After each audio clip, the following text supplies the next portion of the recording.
बच्चों, digital board लेने का सफ़र अब शुरू हो चुका है और जैसे कि आप देख सकते हैं हमारी ट्रेन भी चल चुकी है। देखिए कितना बढ़िया मौसम हो रखा है। टाइम सुबह के 5:30 बज चुके हैं और ये ट्रेन जाएगी अम्बाला खंड तक। वैसे तो ये पुणे तक जाएगी लेकिन हमारी टिकट अभी अम्बाला खंड तक की है।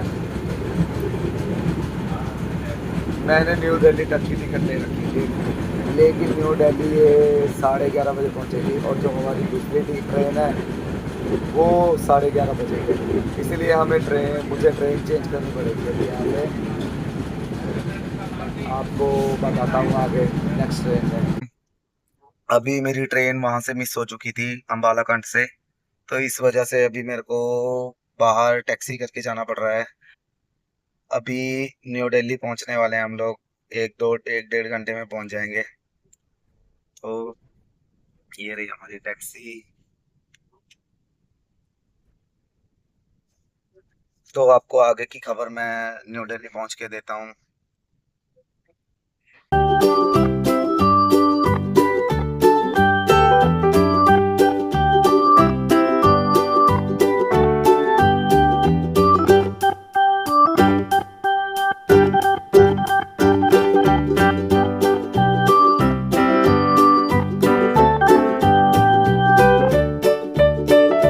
स्टूडेंट्स, अब मैं पहुंच चुका हूं रेलवे स्टेशन और अब ट्रेन के लिए जा रहे हैं। आप देख सकते हैं मेरे साथ। ये अभी 10:30 बज रहे हैं और हमारी ट्रेन है 11:30 बजे तक की।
स्टूडेंट्स, जैसे कि आप ट्रेन देख चुके हैं, इसी से मैं बनारस जाऊंगा और यह थर्ड एसी ट्रेन है।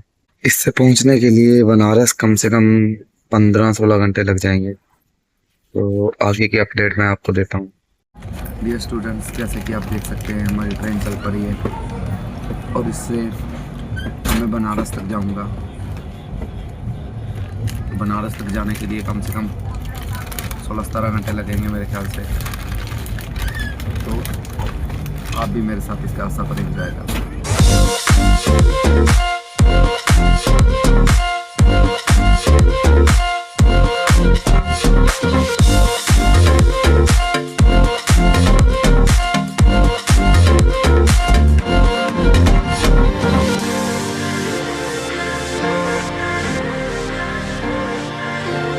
स्टूडेंट्स, अभी रात के 8 बज चुके हैं और उन्होंने मुझे कंफर्म दिया है और एक चादर दी है और साथ में ये 2-3 किलो दिए हैं सोने के लिए। तो फिर मैं रेस्ट करने जा रहा हूँ। सुबह 4:45 बजे तक मैं पहुंच जाऊंगा। तो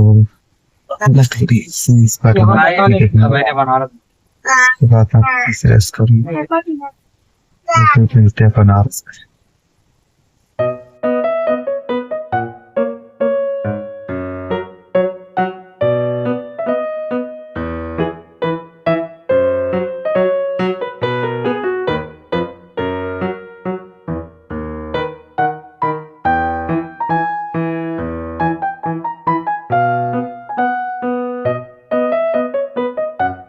स्टूडेंट्स अभी 6:15 हो रहे हैं और मैं बनारस पहुंचने वाला हूँ।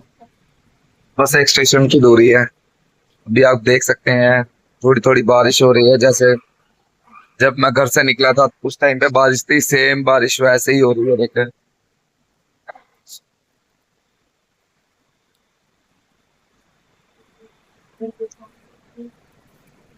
सभी यात्रियों ने अपना बैग पैक कर लिया है, बस निकलने की तैयारी में है सभी, क्योंकि इसका लास्ट स्टॉप इस बनारस ही है।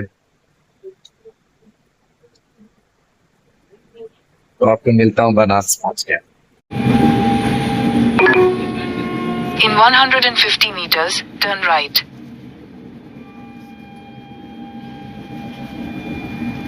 हेलो स्टूडेंट्स, अभी बारिश शुरू हो गई है और मैं ऐसे रास्ते में ही उतर गया, क्योंकि ये थोड़ी उल्टी साइड में जा रही थी। जहाँ पे हमने बोर्ड लेने जाना है उससे थोड़ा उल्टी साइड में जा रही है। तो यहाँ पे ट्रेन रुकी हुई थी, आप देख सकते हैं। तो मैं रास्ते में ही उतर गया। अभी यहीं से मैं पैदल अपने बोर्ड के लिए जा सकता हूँ, नहीं तो उधर से मेरे को कोई ना कोई बस या टेम्पो या कुछ करना पड़ता। लेकिन यहाँ से मेरे को कुछ करने की जरूरत नहीं है, इधर से मैं ऐसे ही पैदल निकल जाऊंगा। यहाँ से 2-3 किलोमीटर दिखा रहा है ज्यादा से ज्यादा। और एक और खबर है, मैं सोच रहा था आज ही किसी ना किसी तरीके से वापस चला जाऊं, लेकिन शायद ये भी पॉसिबल नहीं है, क्योंकि वापस जाने के लिए कोई ट्रेन नहीं मिली मेरे को अभी तक। तो लेट भी हो रहा था और आपको पता है जैसे जैसे लेट होता रहेगा वैसे वैसे बुकिंग नहीं मिलती है। तो इसीलिए अभी कल कल की टिकट करवाई है। कल 3 बजे की है शायद, अभी मैंने टिकट देखी नहीं है। अभी मेरा दोस्त है वो भेजेगा मेरे को टिकट, तो कल की बोल रहा है वो। तो जाते जाते एक बार हम लोग ट्रेन को बाय बाय कर देते हैं। Bye bye train. आज स्टूडेंट यहाँ पे मेरे को एक हॉस्टल मिला, देखिए कितना बढ़िया तरह से इन्होंने अपना नाम लिख रखा है और देखिए कितना बढ़िया बना रखा है। और ये है Sunbeam school and hostel girls. ये पीजी भी है, 12th क्लास के बच्चों के लिए पीजी भी है।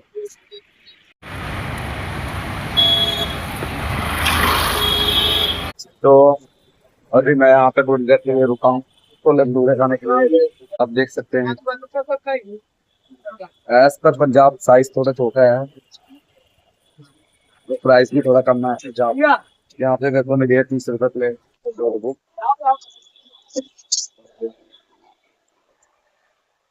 ठीक है, उसके बाद हम लोग आधे सफर शुरू करेंगे। मिलते हैं खाना खाने के बाद।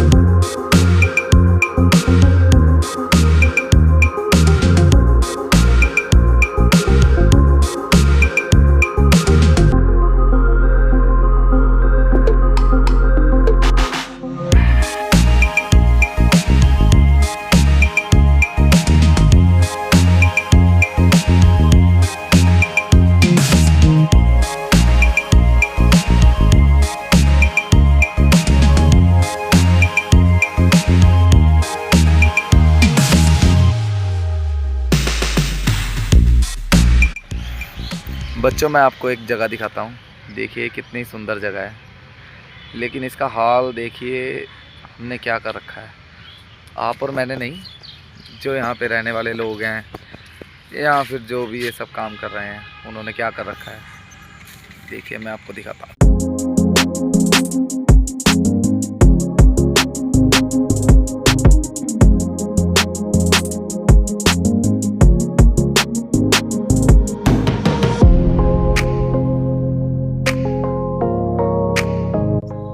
तो बच्चों जैसा कि आपने देखा कितनी सुंदर जगह थी।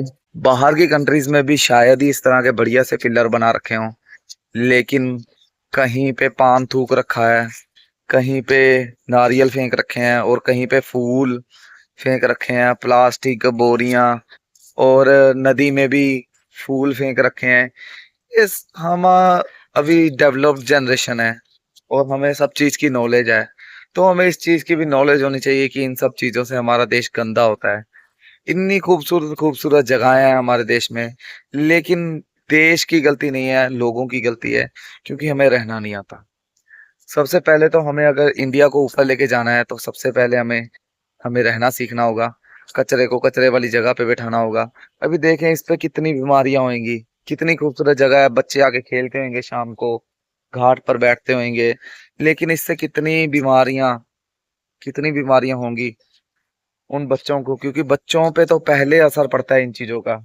अब बच्चे यहाँ पे लाजिम आते होंगे शाम को, देखिए यहाँ पे आते होंगे, तैरते होंगे। कितना बढ़िया, कितनी सुंदर जगह है ये। देखिए ना साइड से कितनी सुंदर जगह है। और यहाँ पे भी देखिए कितना सुंदर ब्रिज बना रखा है। और यहाँ पे ऊपर जाएंगे तो मैं आपको दिखाऊंगा, जानवरों की मूर्तियां लगा रखी हैं। कितना सुंदर बना रखा है और कितनी सुंदर जगह को देखो, देखो क्या हाल कर रखा है हम लोगों ने। देखो हम लोगों में वो लोग आते हैं जो इस तरह की मानसिकता के हैं कि कहीं भी कचरा फेंक देते हैं। ये देखें कितनी खूबसूरत जगह का कितना बुरा हाल कर रखा है। तो प्यारे बच्चों, आप इन सब से बच के रहना।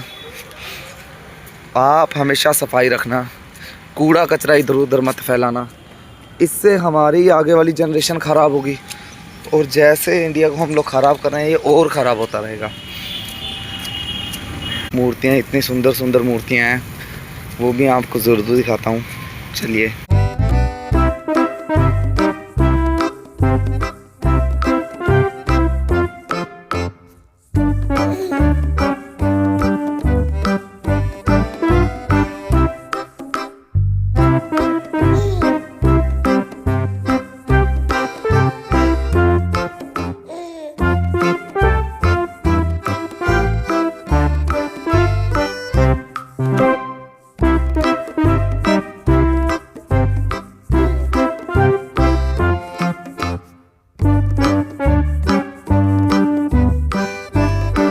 तो प्यारे बच्चों, जैसा कि आपने देखा कि कितनी सुंदर जगह थी, उसको हमने कचरा फेंक के कितना गंदा कर रखा है।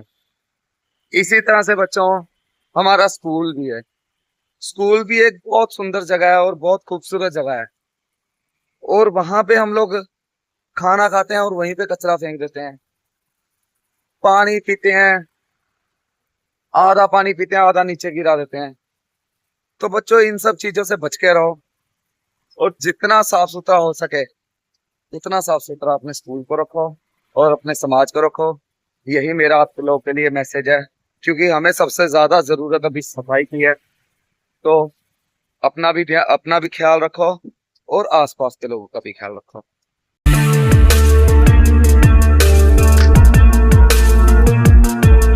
बच्चों, तो मैं लोकेशन पे पहुंच गया हूँ। तो लोकेशन पे पहुंचने के बाद मेरे को पता चल रहा है कि कम से कम इनको आधा घंटा अभी और लगेगा आने के लिए। ये 10 बजे ओपन है। तो ये जो मेरे पीछे आप देख रहे हैं, फ्यूचर स्मार्ट विजन, यहीं से हम लोग अपना डिजिटल बोर्ड लेने जा रहे हैं। साथ वाले भैया से मैंने बात करी है, वो कहते यहाँ से दूर दूर तक डिजिटल बोर्ड जा रहे हैं और बढ़िया होता है इनका डिजिटल बोर्ड। तो अभी जब आएंगे तो हम लोग चेक करेंगे कि किस तरह का बोर्ड है इनका और किस तरह की ये सर्विस देते हैं। तो एक बार मैं आपको दोबारा दिखा देता हूँ। अभी यहाँ पे लॉक लग रखा है। तो स्टूडेंट्स, अभी मेरे को अभी कॉल आया है कि ऑफिस ओपन हो चुका है। तो अभी मैं ऑफिस के अंदर जा रहा हूँ। तो अंदर जाके क्या बात होती है वो मैं आपको बताता हूँ, और आपको डिजिटल बोर्ड भी दिखाता हूँ कैसे कैसे हैं इनके पास।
फ्रेंड्स, तो अब मैंने डिजिटल बोर्ड का ऑर्डर दे दिया है और मैं वहां से निकल चुका हूँ।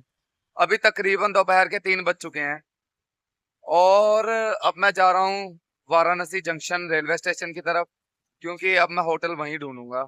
और मेरी कल की 3 बजे की ट्रेन है, तो मेरे को वहां पे एक रात यहाँ पे स्टे करनी पड़ेगी।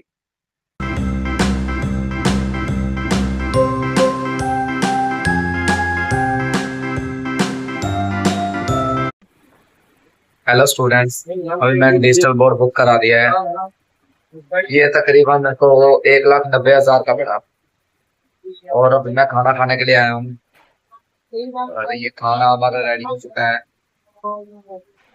ये है कढ़ाई पनीर और उसके साथ रोटी, तंदूरी रोटी।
हेलो स्टूडेंट्स, आज मैं आपको एक बहुत ही खूबसूरत चीज दिखाता हूँ।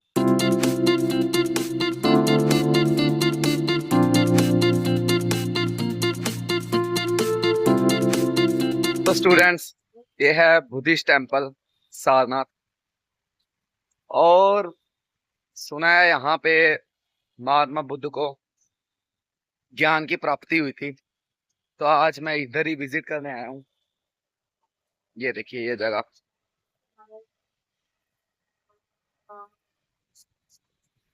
तो मैं दिखाता हूँ ये टेम्पल किस तरह का है। यहाँ पे कुछ जगहों पे टिकट्स लगी हुई हैं, मतलब टिकट लेके ही हम जा सकते हैं। लेकिन मेरे पास थोड़ी टाइम की कमी है, क्योंकि मेरे को 1 घंटे या 1.5 घंटे 2 घंटे में ऐसे निकलना है, और अपनी ट्रेन भी पकड़नी है, और चेकआउट भी करना है रूम से, क्योंकि 1 बजे मेरा चेकआउट टाइम है। तो मैं अभी थोड़ा थोड़ा घूमूंगा और ऊपर ऊपर से घूमूंगा। मैं प्रॉमिस करता हूँ आपसे, मैं दोबारा यहाँ पे आऊँगा अगले साल, या जब भी मेरे को टाइम मिलेगा सेशन के बाद, तो उस टाइम पे आपको मैं सारी चीज़ें डिटेल में दिखाऊंगा। हाय स्टूडेंट्स, अभी सुबह के 9 बज रहे हैं और मैं आ गया हूँ बुद्धा टेम्पल पे, यहाँ पे सारनाथ में। अब मैं आपको दिखाता हूँ यहाँ के नज़ारे। भगवान बुद्ध ने कहा है, अपने दिए आप बनो। तो क्या सत्य की खोज में किसी भी सहारे की कोई जरूरत नहीं? यह जानने को भी तो तुम्हें बुद्ध के पास जाना पड़ेगा ना। अपने दिए आप बनो, इतनी ही जरूरत है गुरु की। गुरु तुम्हारी बैसाखी नहीं बनने वाला है। जो वैसाखी बन जाए तुम्हारी, वो तुम्हारा दुश्मन है, गुरु नहीं। क्योंकि जो वैसाखी बन जाए तुम्हारी, वो तुम्हें सदा के लिए लंगड़ा कर देगा। और अगर वैसाखी पर तुम निर्भर रहने लगे, तो तुम अपने पैरों को कब खोजोगे, अपनी गति कब खोजोगे, अपनी ऊर्जा कब खोजोगे? जो तुम्हारे लिए हाथ पकड़ के चलाने लगे, वो गुरु तुम्हें अंधा रखेगा। जो कहे मेरा तो दिया जला है, तुम्हें दिया जलाने की क्या जरूरत, देख लो मेरी रोशनी में, चले आओ मेरे साथ, उस पर भरोसा मत करना, क्योंकि आज नहीं कल रास्ते अलग हो जाएंगे। कब रास्ते अलग हो जाएंगे कोई भी नहीं जानता। कब मौत आके बीच में दीवार बन जाएगी कोई भी नहीं जानता। तब तुम एकदम घुप अंधेरे में छूट जाओ। गुरु की रोशनी को अपनी रोशनी मत समझ लेना, ऐसी भूल अक्सर हो जाती है। सूफियों की कहानी कि 2 आदमी एक रास्ते पर चल रहे हैं। एक आदमी के हाथ में लालटेन है और एक आदमी के हाथ में कोई लालटेन नहीं। कोई घंटों तक भी दोनों साथ साथ चलते रहे, आधी रात हो गई, मगर जिसके हाथ में लालटेन नहीं, उसे इस बात का ख्याल भी पैदा नहीं होता कि मेरे हाथ में लालटेन नहीं। जरूरत क्या? दूसरे आदमी के हाथ में लालटेन है और रोशनी पड़ रही, और जितना जिसके हाथ में लालटेन हो उसको रोशनी मिल रही है, उतनी उसको भी मिल रही जिसके हाथ में लालटेन नहीं। दोनों मजे से गपशप करते चले जाते। फिर वो जगह आ गई जहां लालटेन वाले ने कहा, मेरा रास्ता तुमसे अलग होता है, अलविदा। फिर घुप अंधेरा हो गया। आज नहीं कल गुरु से विदा हो जाना पड़ेगा, या गुरु विदा हो जाएगा। सदगुरु वही है जो विदा होने के पहले तुम्हारा दिया जलाने के लिए तुम्हें सचेत करे। इसलिए बुद्ध ने कहा, अपो दीपो भव, अपने दिए खुद बनो। ये भी जिंदगी भर कहा, लेकिन नहीं सुना लोगों ने। जिन्होंने सुन लिया उन्होंने तो अपने दिए जला लिए, लेकिन कुछ इसी मस्ती में रह के करना क्या है, बुद्ध तो है। आनंद से कही है ये बात उन्होंने। आनंद भी उन्हीं नासमझों में एक था जो बुद्ध की रोशनी में 40 साल तक चलता रहा। स्वभावतः 40 साल तक रोशनी मिलती रहे तो लोग भूल ही जाएंगे कि अपने पास रोशनी नहीं है, कि हम अंधे। 40 साल तक किसी जागे का साथ मिलता रहे तो स्वभावतः भूल हो जाएगी। लोग ये भरोसा ही कर लेंगे कि हम भी पहुंच ही गए। रोशनी तो सदा रहती, भूल चूक होती नहीं, भटकते नहीं, गड्ढों में गिरते नहीं। और आनंद बुद्ध के सर्वाधिक निकट रहा। 40 साल छाया की तरह साथ रहा, सुबह सांझ रात दिन। 40 साल में एक दिन भी बुद्ध को छोड़कर नहीं गया। बुद्ध भीख मांगने जाएं तो आनंद साथ जाएगा, बुद्ध सोए तो आनंद साथ सोएगा, बुद्ध उठे तो आनंद साथ उठेगा। आनंद बिल्कुल छाया था, भूल ही गया होगा, उसको हम क्षमा कर सकते हैं। 40 साल रोशनी ही रोशनी, उठते बैठते रोशनी, जागते सोते रोशनी, भूल ही गया होगा। फिर बुद्ध का अंतिम दिन आ गया, रास्ते अलग हुए और बुद्ध ने कहा कि अब मेरी आखिरी घड़ी आ गई, अब मैं विदा लूंगा। भिक्षुओं, किसी को कुछ पूछना हो तो पूछ लो, बस आज मैं आखिरी सांस लूंगा। जिन्होंने अपने दिए जला लिए थे वे तो शांत अपने दिए जलाए बैठे रहे, परम अनुग्रह से भरे हुए कि न मिलता बुद्ध का साथ तो शायद हमें याद भी ना आती कि हमारे भीतर दिए के जलने की संभावना है। न मिलता बुद्ध का साथ, न बुद्ध हमें चोट करते रहते बार बार कि जागो जागो जलाओ अपना दिया, तो शायद हमें पता भी होता शास्त्र से पढ़ के कि हमारे भीतर दिए की जलने की संभावना है, तो भी हमने न जलाया होता। हमें यह भी पता होता कि संभावना है, जल भी सकता है, तो विधि मालूम नहीं थी। आखिर दिया बनाना हो तो विधि भी तो आनी चाहिए, बाती बनानी आनी चाहिए, तेल भरना आना चाहिए, फिर दिया ऐसा होना चाहिए कि तेल बहना जाए, फिर दिए को संभाल भी करनी होती, नहीं तो कभी बाती तेल में ही गिर जाएगी और दिया बुझ जाएगा। वो साज संभाल भी आनी चाहिए, विधि भी आनी चाहिए, फिर चकमक पत्थर भी खोजने चाहिए, फिर आग पैदा करने की कला भी होनी चाहिए। तो अनुग्रह से भरे थे जिन्होंने पा लिया था, वे तो शांत चुपचाप बैठे रहे, गहन आनंद में, गहन अहोभाव में। आनंद धाड़ मार कर रोने लगा। उसने कहा, ये आप क्या कह रहे हैं, ये कहो ही मत, मेरा क्या होगा। आ गया रास्ता अलग होने का क्षण। आज उसे पता चला कि 40 साल मैं तो अंधा ही था, ये रोशनी उधार थी, ये रोशनी किसी और की थी। और ये विदाई का क्षण आ गया, और विदाई का क्षण आज नहीं कल देर अबेर आएगा ही। तब बुद्ध ने कहा था, आनंद, कितनी बार मैंने तुझसे कहा, अब दीपो भव, अपना दिया बन। तू सुनता नहीं, अब तू समझ। 40 साल निरंतर कहने पर तूने नहीं सुना, इसलिए रोना पड़ रहा है। देख उनको जिन्होंने सुना, वो दिया बने शांत अपनी जगह बैठे। बुद्ध के जाने से एक तरह का संवेग है। इस अपूर्व मनुष्य के साथ इतने दिन रहने का मौका मिला, आज अलग होने का क्षण आया तो एक तरह की उदासी है, मगर धाड़ मार के नहीं रो रहे, क्योंकि ये डर नहीं है कि अंधेरा हो जाएगा। अपना अपना दिया उन्होंने जला लिया है। तुम पूछते हो, भगवान बुद्ध ने कहा है अपने दिए आप बनो, तो क्या सत्य की खोज में किसी भी सहारे की कोई जरूरत नहीं है? ये जरा नाजुक सवाल है। नाजुक इसलिए कि एक अर्थ में जरूरत है और एक अर्थ में जरूरत नहीं। इस अर्थ में जरूरत है कि तुम अपने से तो शायद जाग ही ना सकोगे, तुम्हारी नींद बड़ी गहरी, कोई तुम्हें जगाए। लेकिन इस अर्थ में जरूरत नहीं है कि किसी दूसरे के जगाने से ही तुम जाग जाओगे। जब तक तुम ही ना जागना चाहो, कोई तुम्हें जगा ना सकेगा। और अगर तुम जागना चाहो तो बिना किसी के जगाए भी जाग सकते हो, यह संभावना है। बिना गुरु के भी लोग पहुंचे, मगर इसको जड़ सिद्धांत मत बना लेना कि बिना गुरु के कोई पहुंच गया तो तुम भी पहुंच जाओगे। मेरे पास लोग आ जाते, वो कहते हैं आपसे एक सलाह लेनी, अगर गुरु ना बनाए तो हम पहुंच सकेंगे कि नहीं। मैंने कहा कि तुम इतनी ही बात खुद नहीं सोच सकते, इसके लिए भी तुम मेरे पास आए। तुमने गुरु तो बना ही लिया। गुरु का मतलब क्या होता है? किसी और से पूछने का, ये भी तुम खुद न खोज पाए। मुझसे लोग आके पूछते हैं कि आपका गुरु कौन था? हमने तो सुना आपका कोई गुरु नहीं था। जब आपने बिना गुरु के पा लिया तो हम क्यों ना पालेंगे? मैं उनसे कहता हूं, मैं कभी किसी से यह भी पूछने नहीं गया कि बिना गुरु के मिलेगा कि नहीं। तुम जब इतनी छोटी सी बात भी खुद निर्णय नहीं कर पाते हो, तो उस विराट सत्य के निर्णय में तुम कैसे सफल हो पाओगे?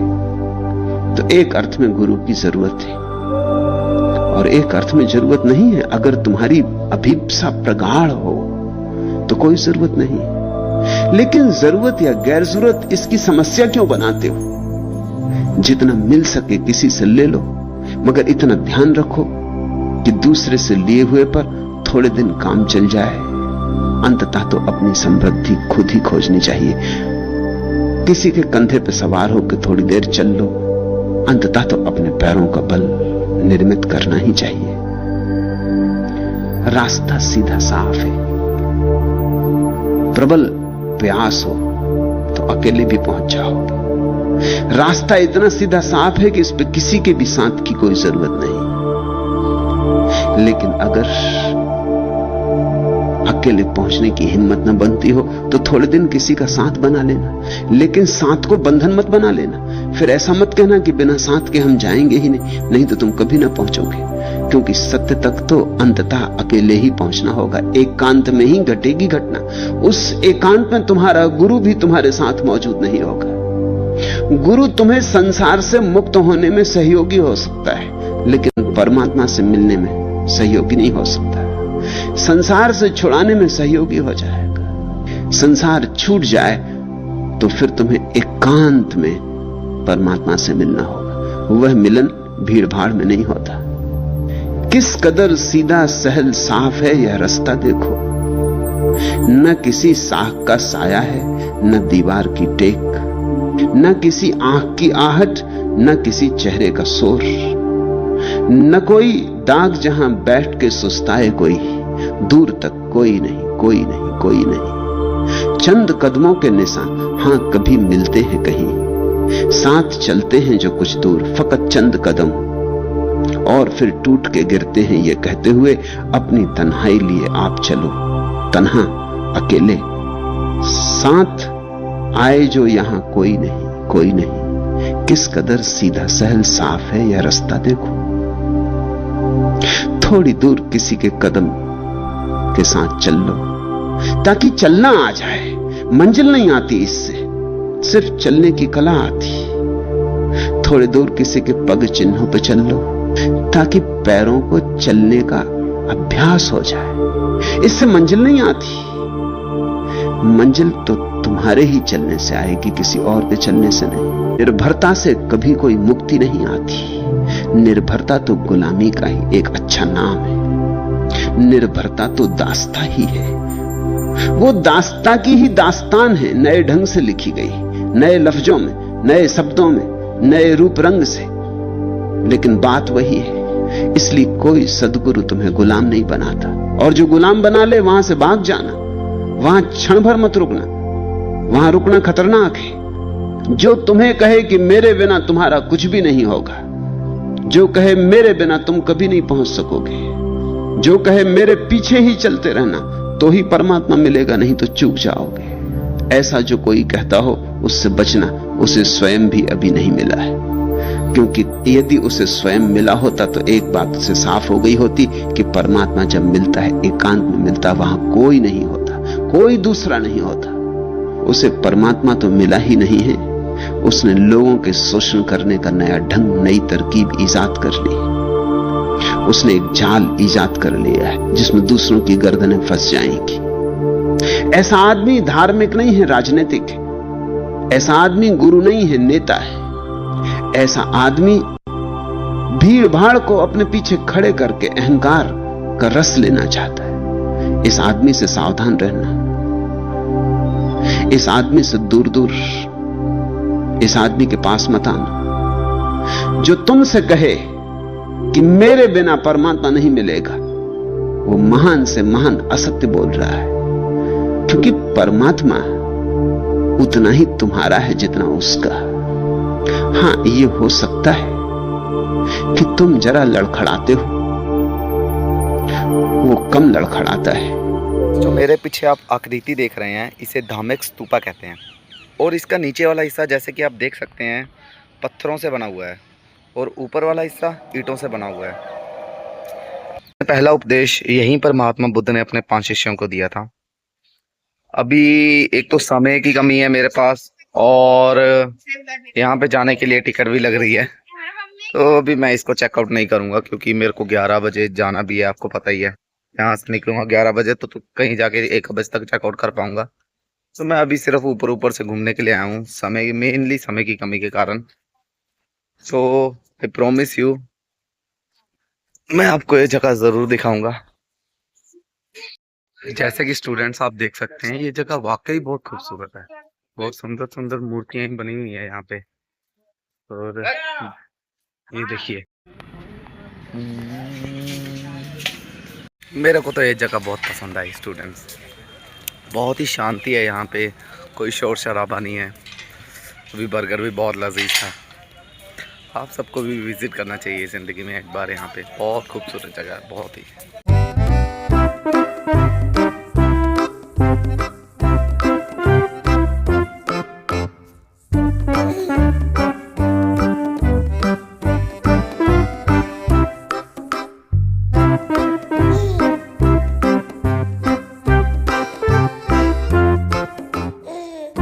हेलो स्टूडेंट्स, अभी फ्यूचर स्मार्ट विजन से मेरे को फोन आया है।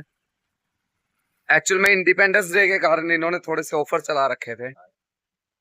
तो जब मैं बोर्ड लेने के लिए गया था तो उसके साथ माइक फ्री था, कॉलर माइक शायद होएगा। तो अभी उनका कॉल आया कि आप अपना माइक ले जाएं।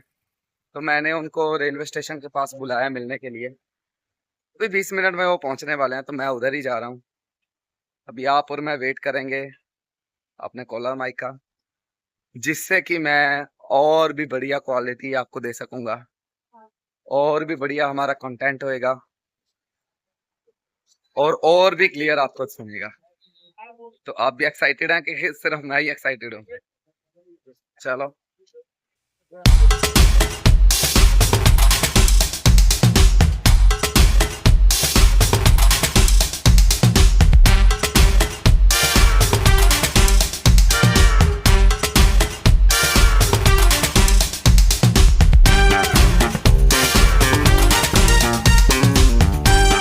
बारिश कितनी तेज हो रही है,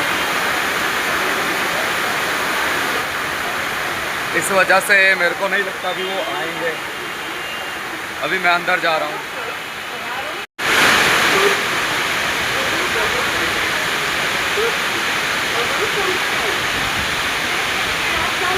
तो स्टूडेंट्स, मैं आपको एक चीज दिखाना चाहता हूँ।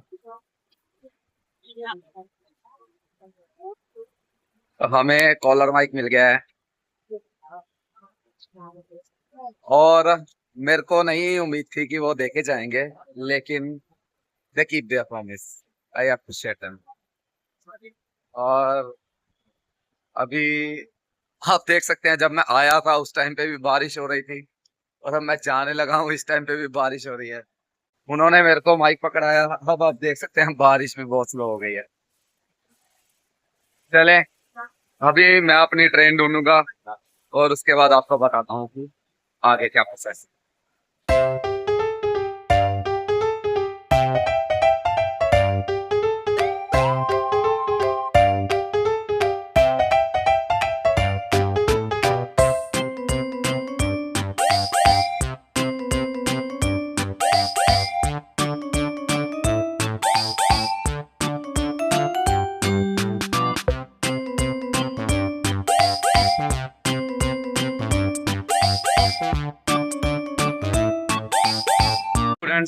अभी मेरी गाड़ी आ चुकी है, देख सकते हैं, वंदे भारत। और अभी मैं अंदर से दिखाता हूँ आपको ये कैसी है। बस अभी इसकी क्लीनिंग होगी। ये गेट्स जो आप देख रहे हैं, ये एक बार दोबारा बंद होंगे, उसके बाद ओपन होंगे, फिर इसकी क्लीनिंग कंप्लीट हो जाएगी, फिर हम इसमें चल सकते हैं।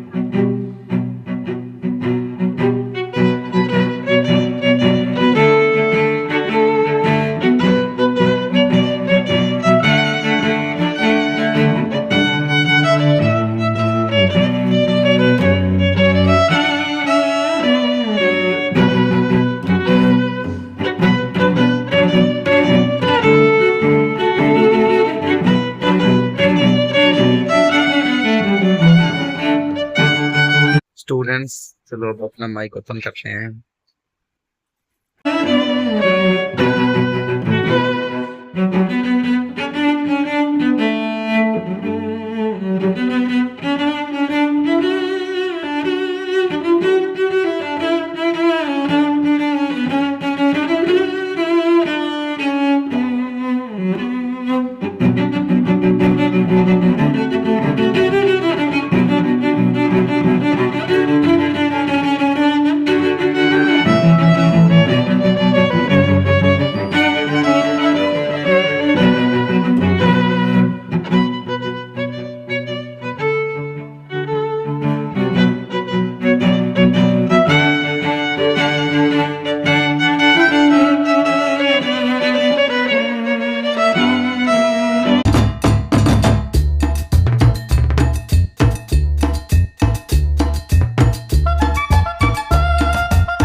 हेलो स्टूडेंट्स, अभी रात के 12 बज रहे हैं और मैंने 11 बजे की हमारी 11:10 पे ट्रेन पहुंच गई थी न्यू दिल्ली।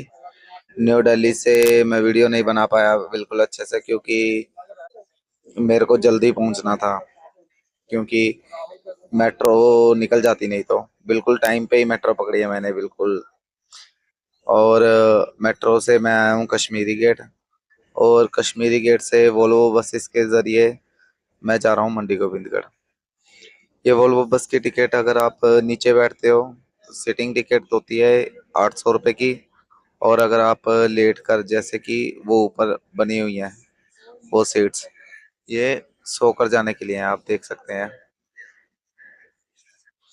अगर आपको सोकर जाना है तो आपको 1000 रुपये पे करने पड़ेंगे, लेकिन मेरे को इतनी अभी नींद नहीं आ रही, लेकिन मुझे सभी स्कूल भी जाना है, लेकिन फिर भी मेरे को नीचे वाली ही मैंने ले ली, क्योंकि इतनी नींद भी नहीं आ रही। मेरे को लगता है 2-3 बज जाएंगे मेरे को, तब तक नींद नहीं आएगी, क्योंकि कल मैं बहुत ज्यादा सोया था। कल मैं दोपहर से ही सो रहा था और सुबह उठा हूँ, और कल मैंने बहुत ज्यादा नींद ले ली थी, इसलिए मेरे को आज बिल्कुल भी नींद नहीं आ रही। तो मिलते हैं घर पहुंच के।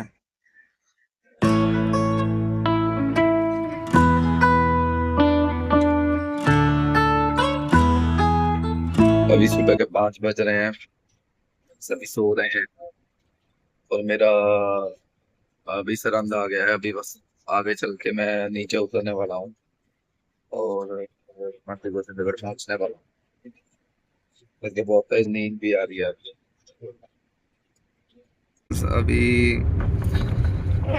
मैं बस से उतर चुका हूँ और घर जा रहा हूँ।